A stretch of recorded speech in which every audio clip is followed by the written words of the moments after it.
La matinale d'Europe 1.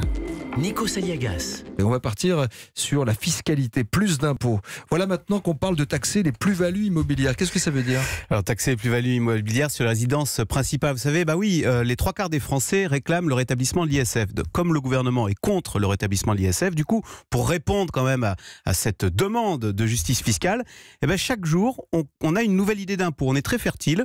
Donc lundi, vous avez eu Gérald Darmanin, le ministre du Budget, qui a proposé de supprimer ou de réduire les niches, c'est-à-dire les avantages fiscaux pour les plus riches. Et puis hier, il y a une autre idée qui a surgi dans le débat public, en effet, taxer les plus-values immobilières sur les résidences principales.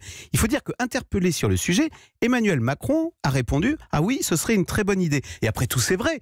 Imaginez, vous achetez un appartement 100 000 euros, vous le revendez quelques années plus tard 150 000 euros, sans avoir rien fait et surtout sans payer 1 centime de taxe. Et il y a encore une autre piste, un autre impôt dont on parle en ce moment, taxer les œuvres d'art, qui c'est vrai, c'est curieux, échappe aujourd'hui à l'IFI, vous savez, l'impôt sur la fortune immobilière. Depuis longtemps. Depuis longtemps, voilà, c'est qui a remplacé l'ISF.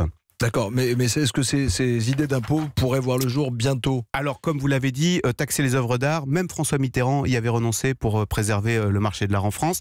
Taxer la plus-value immobilière sur les résidences principales, là, je vous laisse imaginer la bronca dans un pays où 57% des Français des ménages sont propriétaires de leur logement. Enfin, la dernière idée, réduire les niches pour les plus aisés.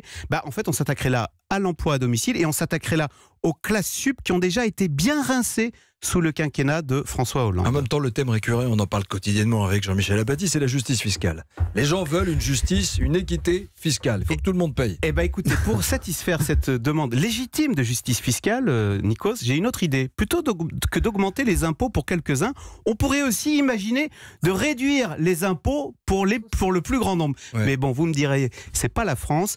Vous connaissez ce bon mot de Georges Clémenceau qui avait dit « La France est une terre extrêmement fertile. On y plante des fonctionnaires et il y pousse des impôts. » Vous devriez faire de la politique. Axel de Tarlet, quotidiennement pour le Zoom Écho sur Europe 1. Nikos Aliagas sur Europe 1.